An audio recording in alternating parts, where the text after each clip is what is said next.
They called her Clara.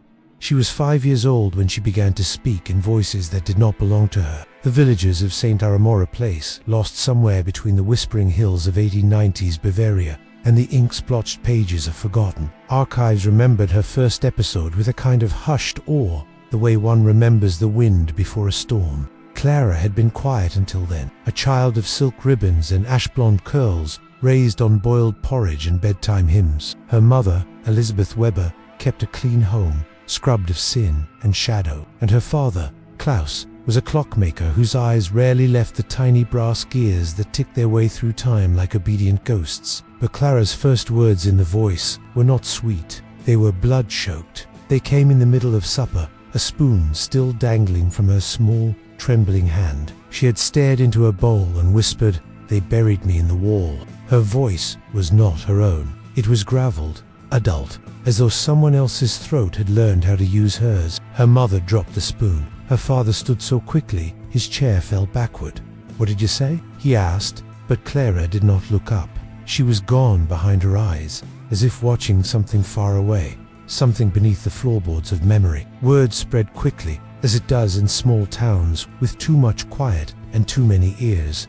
The priest was called. Father Meisner, old and near blind, clutched his rosary like a drowning man clutches a rope. He questioned Clara.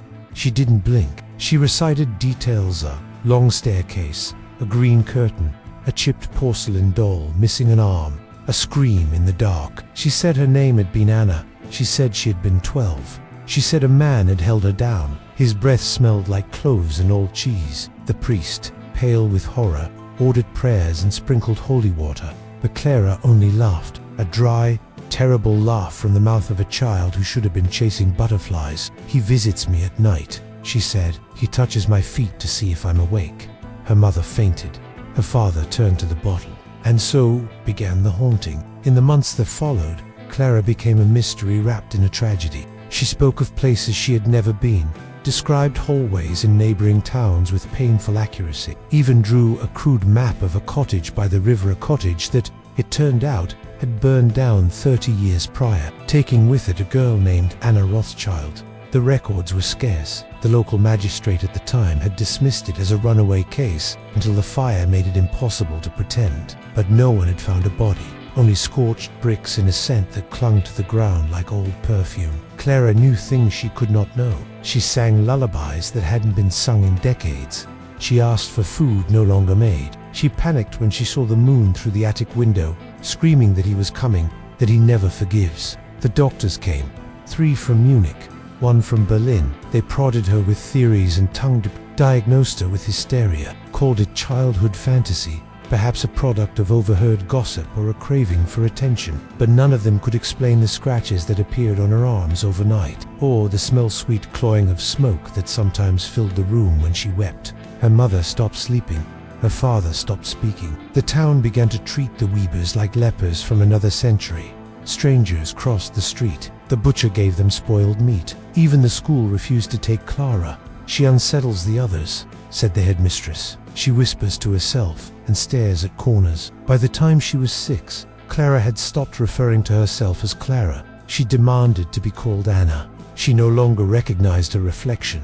When shown a mirror, she screamed, "That's not me," she cried. "He stole my face." One night, she tried to drown herself in the well behind the house. When pulled from the icy water, she shivered and sobbed. "I thought it would take me back." Her father began to drink until his hands no longer worked. Her mother, once a woman of delicate strength, grew gaunt and hollow-eyed. She kept a diary found years later filled with entries that grew increasingly erratic. 1 read, "The voice speaks to me now." 2. "Last night I dreamed of the green curtain. It moved even though there was no wind." And still, Clara spoke. She spoke of a man with a scar beneath his left eye. She said he wore a leather apron and carried a sack of tools. She remembered the smell of dust and blood. She said the man had built the wall himself, with thick mortar and bricks stolen from an abandoned church. She said he laughed as he did it. "That," he whispered. "Now no one will ever find you." The priest returned, trembling, this time with another Father Wilhelm, younger, harder in the eyes. They performed an exorcism. Clara foamed at the mouth. Her tiny body convulsed, flung across the bed by something invisible. The house shook. Pictures fell. For a moment, the lights dimmed, though it was broad daylight, and then she stopped, lay still, silent. Her parents wept with relief. But in the morning, they found her in the cellar, curled beside the furnace, humming a lullaby in a language none of them knew. The town, by then, had had enough. They demanded the child be removed. "She's cursed," they whispered, "possessed. The devil rides her shoulders." The mayor, a coward in polished shoes, issued a polite decree. The family was to leave St. Aramor within the month. And so, they did. In the early spring of 1896, with snow still melting in Crooked River, the Webbers packed what was left of their lives and boarded a train bound for nowhere in particular. They settled in a smaller, colder town north of Dresden. There, Clara stopped speaking altogether, but she began to draw violent, brilliant sketches in charcoal and coal, of fire and faces, of walls with no doors, of girls with blank eyes. She drew one image again and again, a man's hand, wearing a ring shaped like a serpent eating its own tail. A visiting physician saw the drawings and grew pale. He had seen that ring before, he said, on the finger of a man hanged 20 years ago for crimes too horrific to print. A man named Otto Kranz, a carpenter, accused of killing 5 girls. Never convicted of Anna Rothschild's death, for no body had been found. But the ring, yes, it was distinctive, and the girls' drawings were, in his words, not of this world. He suggested he had hanged himself 2 weeks prior, leaving behind a note with only 2 words: "Forgive me." The villagers spoke in hushed tones now. The name Sybil no longer belonged to a girl, but to a legend that drifted between truth and madness. Her father, Amiel, walked through the marketplace like a ghost wearing skin. Once a proud stonemason, his back bent now not from labor, but from the weight of an invisible burden. His hands, calloused from years of carving memory into stone, trembled when he touched his daughter's curls. He had stopped speaking of the drawings, those strange, grotesque sketches Sybil would scratch into her bedroom walls with soot and blood. Faces with no eyes, trees hung with limp bodies, a river always red, always flowing backwards. The village priest had once tried to intervene. Father Lucien, whose voice had baptized hundreds and buried twice as many, arrived with incense and holy water, murmuring Latin prayers. Sybil had looked up from her cherno, longer the wild-eyed child, but something older, slower, heavier, and laughed. Not the laugh of a child, not even the cry of the mad. It was the strained chuckle of someone who knew how this ended, and it rattled the priest's spine. "He tried that before," she said, "before he buried me. You remember, don't you, Father?" Father Lucien left that day without looking back. He died a month later. Heart failure, they said. But those who sat by his bed in his final hours swore he kept repeating one word: Claudine. Not Sybil, not even the Virgin, just Claudine. You see, in 1847, 30 years before Sybil was born, there had been another girl in the region, Claudine Rousseau, a name lost in archives and prayers, a name that had not been spoken since the spring of her disappearance. She had been a baker's daughter, plain-faced and quiet, known for gathering herbs and humming lullabies she claimed were passed down from her grandmother's grandmother. When she vanished, some believed she had eloped with a passing soldier. Others whispered darker things, but nothing had ever been found. No note, no body, just a trail of bloody herbs by the riverbank. Sybil, or Claudine, whoever she was, began to suffer seizures, violent, contorting episodes that left her with bruises in the shape of fingers on her neck and thighs. She spoke in tongues, not in Latin, not in anything known. She described events in detail that had no record in her time, but matched perfectly with obscure journal entries the village librarian had only uncovered months later, things no child could have possibly known. And always, she returned to the same story: a man with boots that clicked like iron teeth, a cabin that reeked of mint and sweat, a silver knife that shimmered even in the dark. "He found me when I was picking valerian," she'd whisper, often in the middle of supper, the spoon halfway to her mouth. "He said I was a witch, that I had to be cleaned. He said the river would remember me." Emile and Josephine, once skeptics hardened by grief, now feared their own daughter. They feared the stillness in her, the way she would sit for hours watching the window as if waiting for someone. They feared her laughter, which came at strange times at funerals, during storms, whenever a crow landed on the fence, and most of all, they feared her eyes. They were not Sybil's. not anymore. Then, one night, Emil awoke to the sound of humming, a lullaby, but not one Josephine had ever sung. The tune was ancient, brittle, like it had fallen from the mouth of an old crone. He followed the sound down the hallway into Sybil's room. She was not there, but the window was open. Outside, the moon was low and bloated, and down by the old well, he saw her, barefoot, in a nightgown that hung from her like it had grown too large. She was swaying, slowly, arms folded like she was cradling something invisible. He ran to her, calling her name, not Sybil, but he didn't know why. It just slipped out, like a truth he had always known but had never dared speak. She stopped swaying, turned to him, smiled. You remembered. And then she leaped, not into the well, but into his arms. He caught her, stunned, heart pounding like thunder. She pressed her mouth to his ear, his back. That night, Emil boarded up every window. The family stopped going to church. Josephine began drinking wine from sunrise to dusk, her lips always stained red. Sybil drew less, but when she did, the images were darker. A mask, a blade, a barn, flames. By spring, the whispers had returned to the village square. The Rousseau girl is back, they said. Claudine walks again, but no one dared approach, except for one man, a stranger, new to the village. He arrived one misty morning on a black horse and spoke with an accent no one recognized. He claimed to be a doctor, but his bag was filled, not with medicine, but with candles, bones, and tiny bottles filled with ash. He asked only one question. Where is the girl who remembers Josephine refused him entry? Emil threatened him with an axe, but Sybil called him by name. Dr. Lenz, she said. You were there when I died. The man paled. He didn't deny it. Instead, he asked to see her drawings. Alone, they let him. For 3 hours, he remained in her room. When he emerged, he looked 20 years older. She is not mad, he said, nor is she possessed. But something in her has cracked open, a membrane. Whatever you believe, God, science, dust, we are not meant to remember the other side. He left that night, never to be seen again. The next morning, every one of Sybil's drawings had been burned, but she began to hum again, louder now, the lullaby. Then came the final blow. A child from the village, a boy named Ad. When they searched for him, they found only a circle of crushed valerian leaves and a single feather dipped in blood. And when they asked Sybil if she had seen anything, she said only he needed another one. He can't find me without a trail. They locked her in her room, nailed the door shut. The villagers, driven by fear and old superstition, demanded action. She is not the Rousseau girl, they said. She is the devil's echo. She must be silenced. Josephine wept behind closed curtains. Emil stood by the door with a rusted blade, daring anyone to come near. But inside, Sybil waited.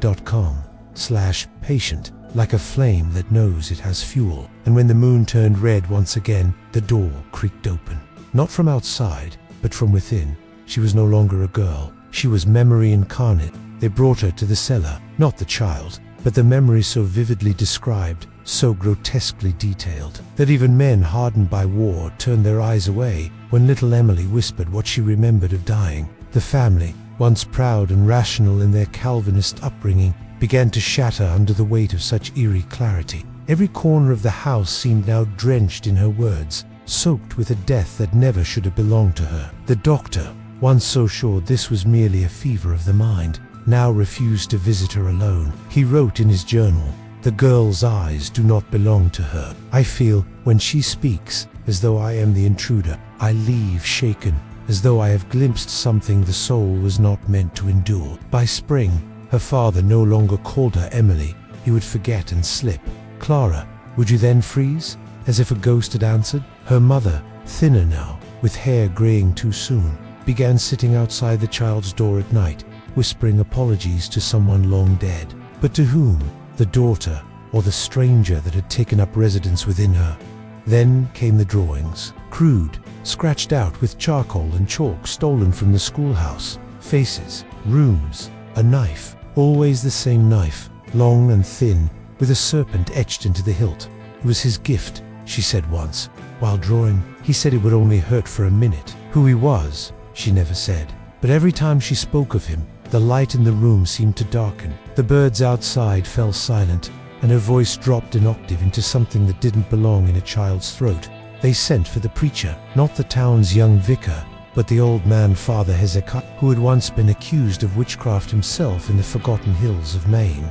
He arrived barefoot and silent, wearing the same grey robe he had worn since his wife's bones were found in the well 3 decades prior. When he looked at Emily, he did not flinch. He bowed his head and said, "She has come back unfinished." Unfinished. It became the word whispered in town, like a plague carried on breath. What was unfinished? Vengeance, mourning, or something far more ancient, far more ravenous, which refused to stay buried. Hezekiah did not ask Emily questions. He gave her a candle. "Show me." What followed was 3 hours of walking through woods the townsfolk avoided, toward a cabin long since swallowed by thorns and rot. But Emily walked as though she had built it brick by brick, and when they reached the shattered steps, she wept not as a child, lost, but as a widow returning home to blood-stained linens. Inside, she pointed at a floorboard. Beneath it, they dug. They found teeth. 6, to be precise. Small. A woman's, not a child's. Cracked and burned. Alongside them, a sliver of the serpent-handled knife, long, rusted and bent. The sheriff was called, and the site cordoned off. Bones were pulled from the soil, wrapped in cloth as reverent as they were terrified, and on a stained, moth-eaten sheet, the initials CM were embroidered. Clara Monroe, a name that had been whispered years ago by drunk farmhands. A girl who had vanished before the war, who was said to have run off to the city. Who, it seemed now, had never made it beyond those trees. Emily had never heard the name, but she wept when it was spoken, as though it was a song she once knew by heart. The townspeople argued, was this the proof of reincarnation, or madness so complete it stitched together lives not lived? Theories bloomed like mold. Past life memory, transference of ancestral trauma, or simply a child so desperate for attention that her mind had created an entire corpse. But no one could explain the details: the snake on the knife, the exact location of the cabin, the drawing of a face that perfectly matched the old daguerreotype found hidden beneath the remains. A man named Silas Goodwin, known to have once courted Clara Monroe, later found drowned in the river, pockets full of stones, eyes scratched from this. He said it would only hurt for a minute. Emily whispered again, this time while sleepwalking, her fingers stained with mud. She had been found outside at dawn, crouched over a shallow grave she had dug with her own hands, bare fingers broken and bleeding.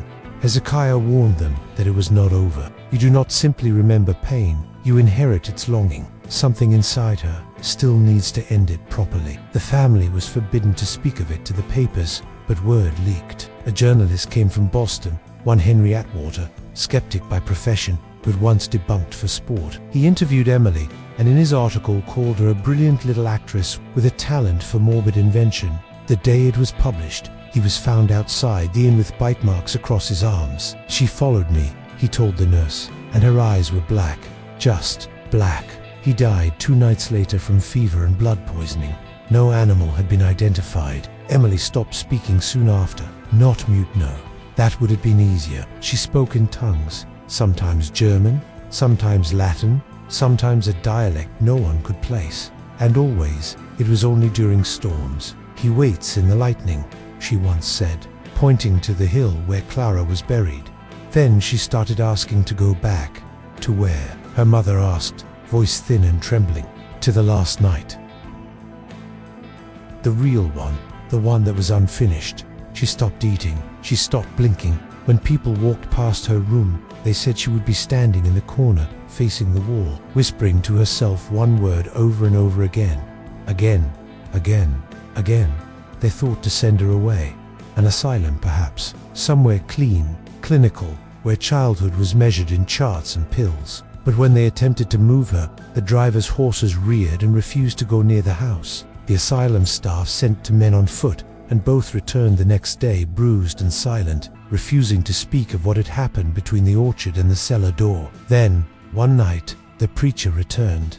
He did not knock. He walked through the front door, eyes closed, carrying a long wooden staff wrapped in crow feathers.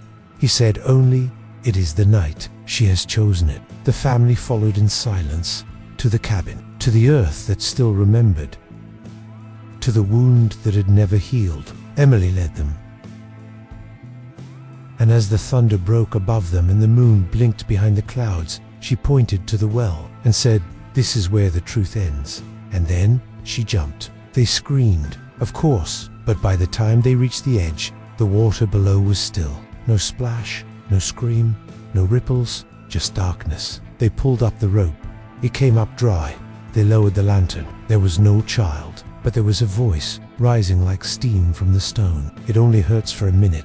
They arrived in Arnsbach like men marching into fog. The mountains lay behind them, sharp and silent, and the forest had thickened so much that the road disappeared for long stretches beneath its knotted arms. Father Nicholas carried the child in his arms as she slept, wrapped in a blanket that had once belonged to a different girl, Emily, whose name was no longer hers, and yet still echoed through the girl's dreams.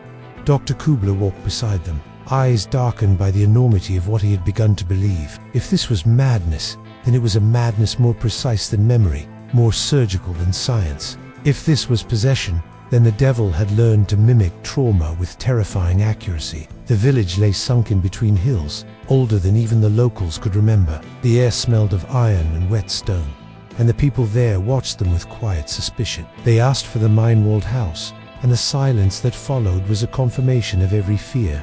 No one spoke, but an old woman finally pointed with her hand, 3 crooked fingers trembling, as if she were ashamed to let them find it. The mine-walled house was no longer a house. It was a ruin held together by ash and brambles. A roof collapsed inward like a sucked-in ribcage, stones blackened by fire. And there, in the middle of what had once been a garden, a burnt doll's head stared up from the ground like a warning left by time itself. Emilino, the girl, walked forward without a word. Her hand brushed against the scorched bark of a cherry tree. She whispered, "This is where he burned me." Kubler looked at the priest. She can't have known that. No record mentions fire, only the body was found. The cause? He trailed off. Nicholas spoke low. "We're past records now." They searched the ruin. Beneath the hearthstone, the girl pointed. "He hid the locket here. My mother gave it to me when I turned 9. He took it after." Nicholas helped Kubler lift the stone. There, nestled in dust and bone ash, was a silver locket, blackened but still intact. Inside was a lock of hair, and on the back, the initials E.R. Emily Roth, whispered Kubler, trembling. But that was not the end, because the girl said there was more. He buried the others in the well. The priest hesitated. "What others?" She didn't answer. She just walked to the old stone well at the edge of the property. The wood frame had collapsed, and ivy choked its mouth. She pointed, eyes glassy. They screamed, but no one came. 2 days later, after local authorities reluctantly intervened, they excavated the well. 3 skeletons were pulled from the mud. 2 children and 1 woman. None were ever identified. The town went quiet. Kubler published a paper under a pseudonym, though it was ridiculous. The idea of reincarnation was laughed out of every university hall, but privately, he began attending. Not out of belief, no. Never belief, but because the idea of the soul surviving death no longer seemed absurd. Not after Emily. Nicholas resigned from the church a year later. He left behind a note. "I came here to cast out the devil, but what I found was worse, that even heaven has lost count of its children." And the girl, she stopped speaking altogether. Not because the visions ended, but because she no longer remembered only Emily. She began drawing faces from lives she had never lived. She spoke languages no one taught her. And one night, she walked into the woods and was gone for 2 days. When they found her, her hair had turned white. She said only one thing: "I remember them all now." They tried to care for her, but madness it was madness gnawed at her until nothing remained but vacant eyes and restless hands. They placed her in a sanatorium under a false name. No visitors, no mirrors, just paper and charcoal. She filled notebooks with drawings. Faces of men with knives, women drowning, children buried beneath floorboards. Every time they took the drawings away, she began again. Over and over, the same scenes, the same deaths. Kubler returned to see her once, years later. She didn't recognize him, or perhaps she did and chose not to. He left behind a single question on her desk: "Were you chose or cursed?" She didn't answer, but that night she drew something new. It was a picture of him, Dr. Kubler, dying in a fire, his eyes wide with horror, reaching out for help that would never come. It was dated 3 months before his death. When the university where he lectured caught fire in 1904, He was the only fatality. No one else saw the warning.